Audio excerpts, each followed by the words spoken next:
പേരെന്താണ്? Aleena. Bharatanatyam, Mohiniyattam, group song എല്ലാം ചെയ്യുന്ന ഒരാളാണ്. ഗ്രൂപ്പ് സോങ് എല്ലാം ഉണ്ട്. കലാതിലകം അല്ലേ? അതെ, കലാതിലകം എന്ന് തന്നെ പറയാം. എന്തായാലും നമ്മുടെ കൂടെ ഇപ്പൊ ഒരു പാട്ട് പാടാന്ന് പറഞ്ഞിട്ടുണ്ട്. ഏത് സിനിമയിലാണ്? വിജനതയിൽ എന്ന് പറഞ്ഞ പാട്ട്. വിജനതയിൽ എന്ന് പറഞ്ഞ പാട്ട്. അപ്പൊ ആയാലോ? അതെ, പിന്നെന്താ പാടി. വിജനതയിൽ പാതി വഴി തീരുന്നു, ചുരിമണലിൽ വീണുവേലാറുന്നു,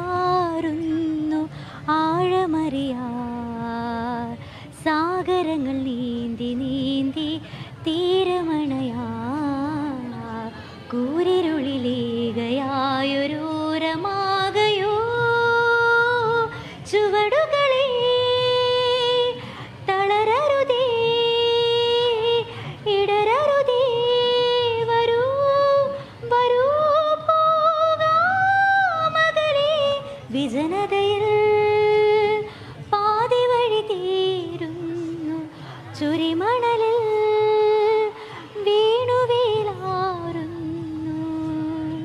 ഒന്ന് പാടാൻ പറഞ്ഞപ്പോ മടി കാണിച്ച ആളാ. ഞാൻ സംഘഗാനമേ പാടത്തുള്ളൂ, ഒറ്റയ്ക്ക് പാടത്തില്ല. ഒറ്റയ്ക്ക് പാടത്തില്ലെന്ന് പറയാം. ഇവിടെ ചിലരൊക്കെ ഇവിടെ സംഘകാരം ഒറ്റയ്ക്ക് പാടുന്നു. ആ, അപ്പൊ വേറൊരു കാര്യം, കോഴിക്കോടുകാരിയാണ്. ഞാനത് എന്താ പറയുക, കാരണം കോഴിക്കോട് കപ്പ് നേടിയപ്പോഴൊക്കെ അല്ലെങ്കിൽ കോഴിക്കോടിന്റെ പോയിന്റ് നില ഉയർത്തുന്നതിൽ പ്രധാനമായിട്ടും പങ്കുവഹിച്ച ഒരു സ്കൂളാണ് സിൽവർ ഹിൽസും അതേപോലെ തന്നെ ദേവഗിരിയും. അതിൽ ഏറ്റവും എടുത്തു പറയേണ്ട സ്കൂളാണ് സിൽവർ ഹിൽസ്. അവിടെ നിന്നാണ് വരുന്നത് അല്ലേ? അതെ, സിൽവർ ഹിൽസ്. നമ്മുടെ റീഡറും കോഴിക്കോടാണ്. കോഴിക്കോടാണ് നമ്മുടെ വീട്. മലപ്പുറം എല്ലാം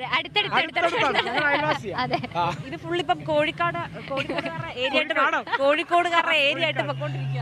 അതെ, കോഴിക്കോട് കപ്പടിക്കും അല്ലേ? അതെ, തീർച്ചയായും. അതെ, അപ്പൊ അങ്ങനത്തെ കാര്യങ്ങളാണ്. എല്ലാത്തിനും എ ഗ്രേഡ് അല്ലേ? അതെ, എല്ലാത്തിനും. എല്ലാത്തിനും. ഈ മത്സരങ്ങളുണ്ടോ? ഇല്ല, ഇന്നത്തോടെ കഴിഞ്ഞു. ഇനിയിപ്പോ അനിയത്തിക്ക് നാളെ